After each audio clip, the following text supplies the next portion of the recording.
CFMEU's regretting letting bikies sign up. The Labor Party's certainly regretting it because they've just been forced to cut ties with the construction union, which means no affiliation fees. Insufficient funds! Which means the ALP won't be able to afford as many snappy political advertisements. There are many jobs that should go to Australians first, but the Liberals and Nationals say Australians lack the skills. Which, after saying that, isn't necessarily a bad thing.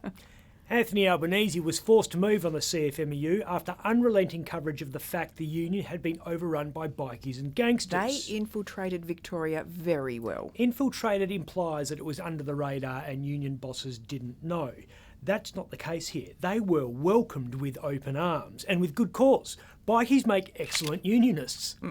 There's not that much difference between a well-run outlaw motorcycle gang and a militant blue-collar union.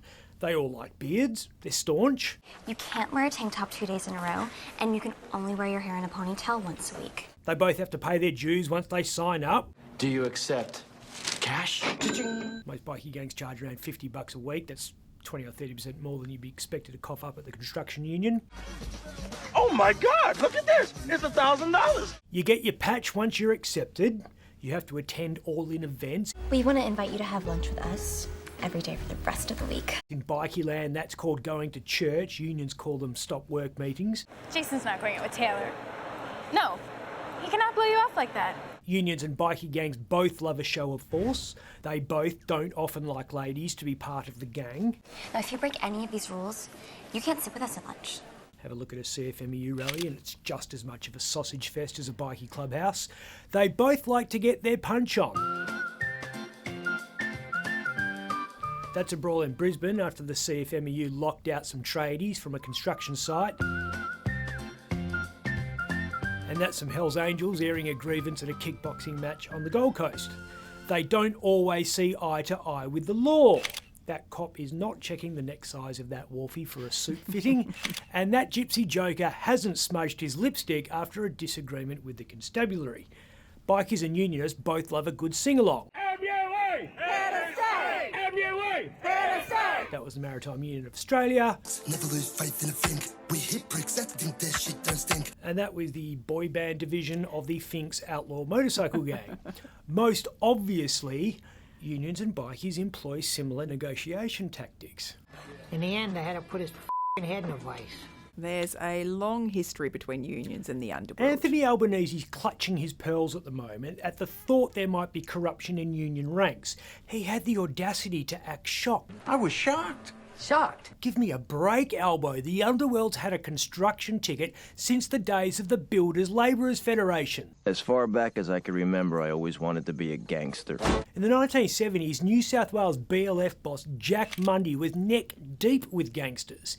Came out when his on-again, off-again lover, Juanita Nielsen, disappeared after a meeting at the Carousel nightclub in King's Cross about 1 million years ago.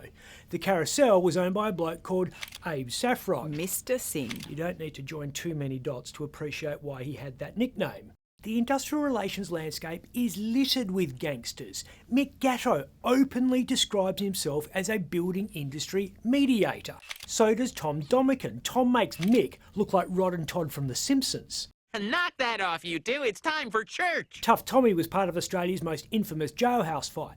Went 10 minutes with bare knuckles against convicted murderer Neddy Smith in what was called the Battle of Long Bay.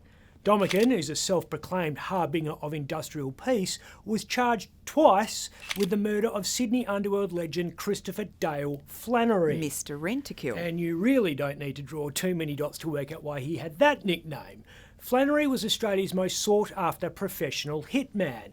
12 kills to his name, apparently, and the authorities would have had us believe Domican didn't flinch at the idea of icing him. Yeah, he beat the rap. After he appealed to the High Court. It's the vibe of it. Despite all the huff and puff around him, Teflon Tom's pretty much a clean skin. No scratches, no sticking. Guess what he did before he was industrial relations mediator? What? Political numbers man. Guess which party? Don't. Absolutely, the f***ing ALP. Albo acting shocked. Spare me. The PM suspended the construction division affiliation in every state except WA. Won't you register the mine? Says that would mean the dog would be completely off the leash. Would also mean no chance of state Labor governments getting back the rivers of gold in CFMEU donations But that's probably got nothing to do with anything. The problem's been right under his nose the whole time. That's an emerging theme in this government. 2 Russian agents living in Australia for a long time have been charged with espionage. It's like a low-rent version of the TV series The Americans.